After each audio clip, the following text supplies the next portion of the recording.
क्या कारगिल युद्ध के बाद ही तैयार हो गई थी अग्निपथ की प्लानिंग? जिंदा होते अटल बिहारी वाजपेयी तो अब तक लागू होता अग्निपथ नियम। जो रिपोर्ट 22 साल से दफन थी वो अचानक पीएम मोदी के हाथ कैसे लगी?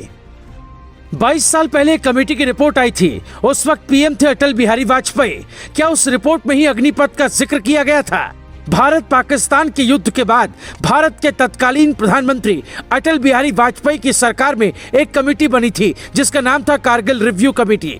उस कमेटी ने महज 90 दिन में 2500 पन्ने की एक चौंकाने वाली रिपोर्ट बनाई थी। रिपोर्ट अटल बिहारी वाजपेयी को सौंपी गई। वो रिपोर्ट आज तक गोपनीय है, लेकिन कई बार उसके दस्तावेज मीडिया में लीक होते रहे। रिपोर्ट में जो दावा किया गया था वो आपको हैरान कर देगा। जानकार कहते हैं कि अगर वो रिपोर्ट मीडिया के हाथ लग जाती तो देश में भूचाल आ जाता। फिर सवाल उठता है, उस कमेटी की रिपोर्ट में ऐसा क्या था कि वो हमेशा देश के लोगों से छिपाई गई? क्या उसमें कोई कमजोर हिस्सा था जो लीक होने पर भारत को नुकसान होता? कई मीडिया रिपोर्ट्स हैरान करने वाला दावा करती हैं। जो लोग अग्निपथ के पीछे मोदी का निजी फायदा देख रहे हैं उन्हें ये रिपोर्ट ध्यान से देखनी चाहिए। रिपोर्ट का कुछ हिस्सा आपको सुनाते हैं, फिर आपको बताते हैं किसने बनाई थी ये रिपोर्ट जिसे भारत खुद नहीं पढ़ना चाहता है। रूस के पास आज कौन सा ऐसा हथियार नहीं है, लेकिन छोटे से देश पर भी वो जीत हासिल नहीं कर पाया। क्या भारत की वो कमजोरी है कि सब कुछ होते हुए भी सेना को और ताकतवर करने की जरूरत है? कारगिल कमेटी की रिपोर्ट में दावा किया गया था, देश के सामने आने वाले छद्म युद्ध और बड़े पैमाने पर आतंकवाद की नई स्थिति को ध्यान में रखते हुए अर्धसैन्य बलों की भूमिका और कार्यों को पुनर्गठित किया जाना चाहिए। खासकर कमान एवं नियंत्रण तथा नेतृत्व के संदर्भ में उन्हें प्रदर्शन के उच्च मानकों के लिए प्रशिक्षित करने और आतंकवादी खतरों से निपटने के लिए बेहतर ढंग से सुसज्जित करने की आवश्यकता है। सशस्त्र बलों, अर्धसैन्य बलों और केंद्रीय पुलिस बलों के लिए एक एकीकृत जनशक्ति नीति अपनाने की संभावना की जांच होनी चाहिए। रिपोर्ट में आगे कहा गया था, सेना को हर समय जवान और फिट रहना चाहिए। इसलिए 17 साल की सेवा, जैसा कि 1976 से नीति रही है, इसकी वर्तमान प्रथा की बजाय ये सलाह दी जाएगी कि सेवा 7 से 10 साल की अवधि कम कर दी जाए। इसके बाद अधिकारियों और जवानों को देश के अर्धसैनिक बलों में सेवा के लिए मुक्त कर दिया जाए। सेवा अवधि की समाप्ति के बाद उन्हें नियमित पुलिस बलों में लिया जा सकता है। ये संविधान के अनुच्छेद 51A(d) के तहत राष्ट्रीय सेवा कोर या एक राष्ट्रीय संरक्षण कोर में शामिल किया जा सकता है, जो भूमि एवं जल संरक्षण और भौतिक एवं सामाजिक बुनियादी ढांचे के विकास की एक श्रृंखला का नेतृत्व करेंगे। कमेटी की रिपोर्ट्स में कई ऐसे पॉइंट्स थे जिसमें कई पर पहले ही काम किया गया। ये एक ऐसा कदम था जो किसी भी सरकार के लिए मुश्किल था, लेकिन कमेटी की रिपोर्ट पर ही मोदी सरकार ने रिस्क लिया और अग्निपथ लागू कर दिया।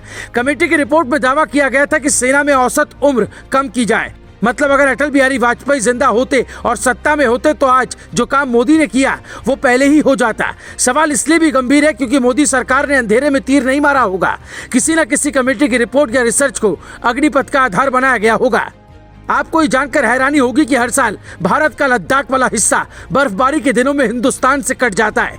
कारगिल में भारत ने बेशक लड़ाई जीती थी, लेकिन कुछ बातें ऐसी थी जिस पर सुधार की आवश्यकता थी। जहां मोदी सरकार एशिया का सबसे बड़ा बाई डायरेक्शन यानी आने जाने दोनों वाला जोजिला टनल बनवा रही है, वो इतना भारत के लिए इम्पोर्टेंट है कि बर्फबारी के दिनों में अब सेना को चाहे राशन पहुंचाना हो या फिर हथियार आसानी से पहुंच सकेगा।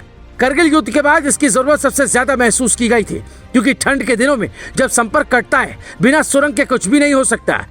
जम्मू कश्मीर भारत के लिए कितना अहम है ये सब जानते हैं, इसलिए मोदी सरकार जम्मू कश्मीर में 20 और लद्दाख में 12 टनल बनवाने की योजना बना रही है, जिसमें से कई बन भी चुके हैं। कुल 32 सुरंग की मदद से भारतीय सेना बर्फबारी के दिनों में भी आसानी से बॉर्डर तक पहुंच सकेगी। सेना के हथियारों और सेना की ट्रेनिंग पर भी कारगिल रिव्यू कमेटी ने रिपोर्ट सौंपी थी, जिस पर किसी सरकार ने ध्यान नहीं दिया। मोदी सरकार शुरू से ही सेना को मजबूत करने में जुटी है।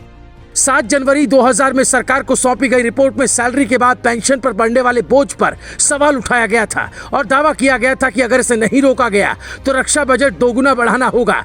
रक्षा बजट तो हर साल बढ़ा, लेकिन पेंशन का बोझ कभी कम नहीं हुआ और साल दर साल सेना की हालत खस्ता होती चली गई। साल 2016 में CAG यानी कैग की रिपोर्ट आई थी, जिसमें कई हैरान करने वाले दावे किए गए थे। तब मोदी को पीएम बने सिर्फ 2 साल ही हुए थे, लेकिन विपक्ष ने CAG की रिपोर्ट का ठीकरा मोदी सरकार पर फोड़ दिया था, जबकि वो सच इतना कड़वा था कोई सुन नहीं पाएगा।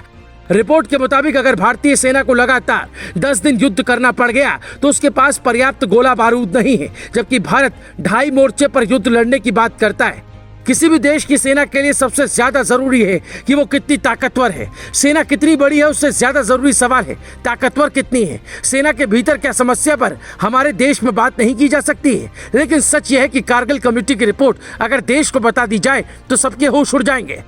रिपोर्ट तैयार करने में सेना के ही सीनियर अधिकारी थे, जिनकी बात अगर पहले मानी जाती तो आज जो बदलाव होने जा रहे हैं वो पहले ही हो जाते। लेकिन सवाल उठता है, ऐसा नेता कौन होगा जो कुर्सी को खतरे में डालकर देश के लिए रिस्क ले पाए। Bureau report, global Bharat TV.